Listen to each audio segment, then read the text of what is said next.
जय श्री राम। स्वागत है आप सभी का हमारे YouTube channel Shri Ramcharitmanas with Diksha पर। अभी तक की श्री रामचरितमानस की कथा में हमने ये बहुत से भगवान के अवतार के पीछे जो कारण हैं उन्हें जाना है। उन्हीं में से एक और कारण को हम इस कथा में जान रहे हैं, जिसमें कि एक राजा है प्रताप भानु और उसका एक कपटी मुनि का वेश धारण किए हुए उसका एक शत्रु है जिसने अपना नाम राजा से एक तनु बताया है। उनके बीच जो वार्ता हो रही है उसमें तपस्वी का रूप धारण किए हुए एक तनु ने बताया है कि ब्राह्मण के श्राप से त्रिदेव भी किसी की रक्षा नहीं कर सकते हैं। यदि प्रताप भानु त्रिदेवों से भी और ब्राह्मण से अपनी रक्षा कर लेता है तो उसका राज्य अकंटक हो जाएगा और उसे कोई भी पराजित नहीं कर पाएगा। अभी तक हमने जहाँ तक कथा का पाठ किया है, आज इसके आगे से शुरुआत कर रहे हैं। यदि आपको पिछली वीडियो देखनी है तो आप डिस्क्रिप्शन बॉक्स में जाकर उस वीडियो को देख सकते हैं। आज की कथा चलिए प्रभु का स्मरण करके शुरू करते हैं। आज एक तनु प्रताप भानु से ये बताने जा रहा है कि वो ऐसा कौन सा उपाय करे जिससे कि सभी ब्राह्मण उसके वश में हो जाएं। सुनु नृप विविध जतन जग माहि, कष्ट साध्य पुण्य होहि कि नाही। अहै एक अति सुगम उपाय, तहाँ परंतु एक कठिनाई। मम आधीन जुगति नृप सोई, मोर जाब तब नगर न होई। आजु लगे अरु जब ते भयउ, काहू के गृह ग्राम न गयउ। जो न जाऊ तव होई अकाजू, बना आई असमंजस आजू। सुनि महिष बोले वृद्ध बानी, नाथ निगम असी नीति बखानी। बड़े स्नेह लगुन पर करहीं, गिरि निज सिरनि सदा तृण धरहीं। जलधि अगाध मौलि बह फेनु, संतत धरनि धरत सिर रेनु। अस कहि गए नरेश पद, स्वामी होहु कृपाल। मोहि लागी दुख सहिस प्रभु, सज्जन दीन दयाल। मंगल भवन अमंगल हारी, द्रवौ सुदशरथ अजर बिहारी। कपटी तपस्वी राजा प्रताप भानु से कहता है, हे राजन सुनो, संसार में उपाय तो बहुत हैं पर वे कष्ट साध्य हैं, बड़ी कठिनता से बनने वाले आते हैं और इस पर भी सिद्ध हो या न हो उनकी सफलता निश्चित नहीं है। हाँ, एक उपाय बहुत सहज है परंतु उसमें भी एक कठिनता है। हे राजन, वह युक्ति तो मेरे हाथ है पर मेरा जाना तुम्हारे नगर में हो नहीं सकता। जब से पैदा हुआ हूँ तब से आज तक मैं किसी के घर अथवा गांव नहीं गया, परंतु यदि नहीं जाता हूँ तो तुम्हारा काम बिगड़ता है। आज यह बड़ा असमंजस आ पड़ा है। यह सुनकर राजा कोमल वाणी से बोला, हे नाथ, वेदों में ऐसी नीति कही है कि बड़े लोग छोटों पर स्नेह करते हैं। पर्वत अपने सिरों पर सदा तृण घास को लिए हुए धारण किए रहते हैं। अगाध समुद्र अपने मस्तक पर फेन को धारण किए रहता है और धरती अपने सिर पर सदा धूलि को धारण किए रहती है। ऐसा कहकर राजा ने मुनि के चरण पकड़ लिए और कहा, हे स्वामी, कृपा कीजिए, आप संत हैं, दीन दयालु हैं, अतः हे प्रभु, मेरे लिए इतना कष्ट अवश्य सहिए। जानि नृपहि आपन आधीना, बोला तापस कपट प्रवीणा। सत्य कहो भूपति सुनतो ही, जग नाहिन दुर्लभ कछु मोहि।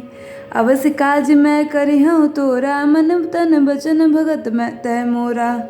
जोग जुगति तप मंत्र प्रभाऊ, फलय तबहि जब करिए दुराऊ। जो नरेश मैं करऊँ रसोई, तुम परुसहु मोहि जान न कोई। अन्न सुस जोई जोई भोजन करई, सोई सोई तब आयशु अनुसरई। पुण्य तिनके गृह जेवई जोऊ, तब बस होई भूप सुन सोऊ। जाय उपाय रचौ नृप एहू, संबत भरी संकल्प करेहू। नित नूतन द्विज सहस सत बरेहू, सहित परिवार। मैं तुम्हारे संकल्प लगी, दीनहि कर बिन जवनार। मंगल भवन अमंगल हारी, द्रवौ सुदशरथ अजर बिहारी। राजा को अपने अधीन जानकर कपट में प्रवीण तपस्वी बोला, हे राजन सुनो, मैं तुमसे सत्य कहता हूँ, जगत में मुझे कुछ भी दुर्लभ नहीं है। मैं तुम्हारा काम अवश्य करूँगा क्योंकि तुम मन, वाणी और शरीर तीनों से मेरे भक्त हो। पर योग, युक्ति, तप और मंत्र का प्रभाव तभी फलीभूत होता है जब वे छिपा कर किए जाते हैं। हे नरपति, मैं यदि रसोई बनाऊं और तुम उसे परोसो और मुझे कोई जानने न पावे, तो उस अन्न को जो जो खाएगा सो तुम्हारा आज्ञाकारी बन जाएगा। यही नहीं, उन भोजन करने वालों के घर भी जो कोई भोजन करेगा, हे राजन सुनो, वह भी तुम्हारे अधीन हो जाएगा। हे राजन, जाकर वही उपाय करो और वर्ष भर भोजन कराने का संकल्प कर लेना। नित्य नए 1,00,000 ब्राह्मणों को कुटुंब सहित निमंत्रित करना। मैं तुम्हारे संकल्प के काल अर्थात 1 वर्ष तक प्रतिदिन भोजन बना दिया करूँगा। एहि विधि भूप कष्ट अति थोरे, होई हैं सकल विप्र सब बस तोरे। करी हैं विप्र होम रमख सेवा, तेहि प्रसंग सहजे बस देवा। और एक तो ही कहो अलाखू, मैं एहि बेस न आऊ बकाऊ। तुमरे उपरोहित कहु राया, हरि आनब मैं करी निज माया। तप बलते करी आप समाना, रखियो यहाँ बरस परवाना। मैं धरि तासु बेश सुनु राजा, सब विधि तोर सवार अब काजा। गए निशि बहुत शयन अब कीजे, मोहि तो ही भूप भेंट दिन तीजे। मैं तप बल तो ही तुरग समेता, पहुँचे हऊँ सोवते ही निकेता। मैं आऊब सोई बेशु धरी, पहचाने तब मोही। जब एकांत बोलाए, सब कथा सुनावं तो ही। मंगल भवन अमंगल हारी, द्रवौ सुदशरथ अजर बिहारी। हे राजन, इस प्रकार बहुत ही थोड़े परिश्रम में सब ब्राह्मण तुम्हारे वश में हो जाएंगे। ब्राह्मण हवन यश और सेवा पूजा करेंगे तो उस प्रसंग संबंध से देवता भी सहज ही वश में हो जाएंगे। मैं एक और पहचान तुमको बताया देता हूँ कि मैं इस रूप में कभी ना आऊँगा। हे राजन, मैं अपनी माया से तुम्हारे पुरोहित को हर लाऊंगा, तब के बल से उसे अपने समान बनाकर 1 वर्ष तक यहाँ रखूँगा। और हे राजन सुनो, मैं उसका रूप बनाकर सब प्रकार से तुम्हारे काम सिद्ध करूँगा। हे राजन, रात बहुत बीत गई, अब सो जाओ।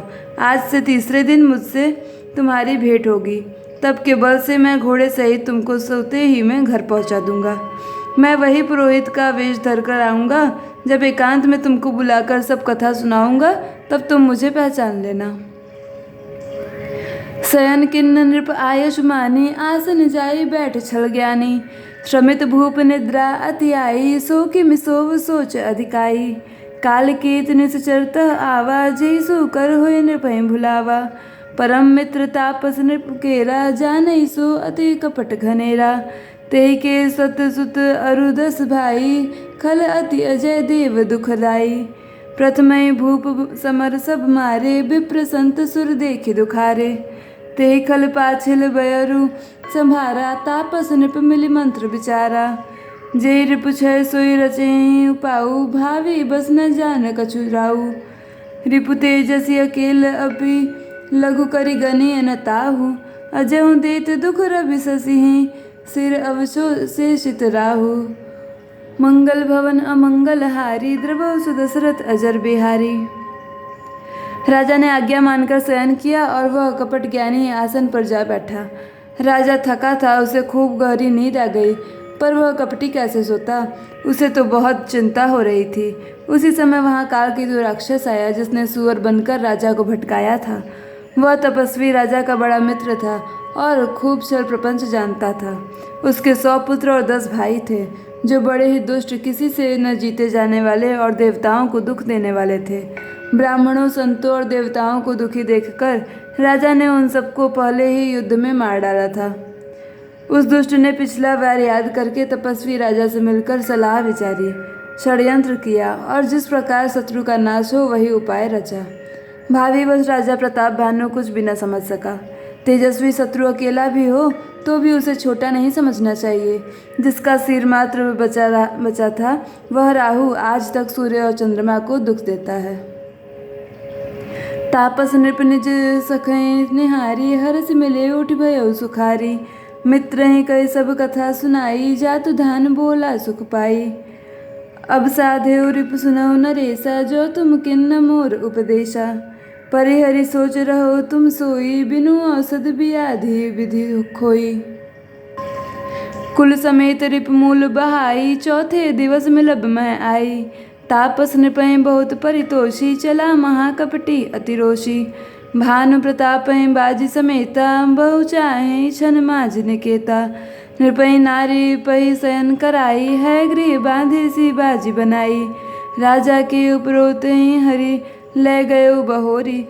ले राखे से गिर खो महु माया करि मति भोरी। मंगल भवन अमंगल हारी द्रवो सुदशरथ अजर बिहारी। तपस्वी राजा अपने मित्र को देख प्रसन्न हो उठकर मिला और सुखी हुआ।